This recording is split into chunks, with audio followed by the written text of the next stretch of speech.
इससे भाई लोग खेसारी लाल और बिल्लू कॉमेडी की वीडियो बहुत ही मजेदार है। वीडियो को लास्ट तक जरूर देखना।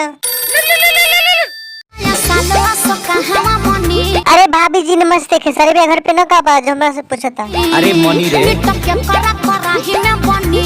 अरे कढ़ाई न बात हमारे घर से लेना जा अपना घर से। अरे बोलो और कढ़ाई ठीक बा।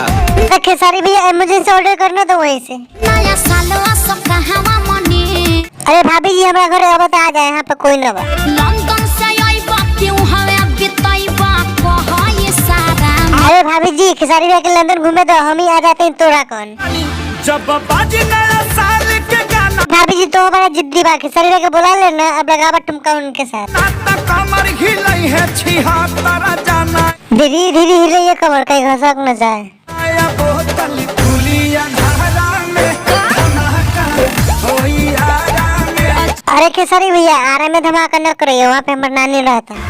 सबके मुबारक नया साल हो।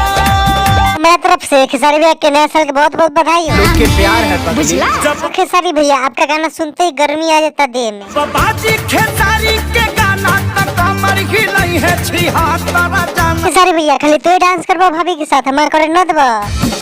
छपरा से बान होते ओई हम मोतिहारी। बुलारे के मन न बात तो छपरा सिवान मोतहारी करता है। कोई एक जगह का नाम बताओ ना। अरे आवा ना जल्दी, पूरे यूपी बिहार के तहार इंतजार बा। मुझे उम्मीद है फ्रेंड्स आपको ये वीडियो बहुत ही अच्छी लगी होगी, तो प्लीज वीडियो को लाइक करना और मेरे चैनल को सब्सक्राइब जरूर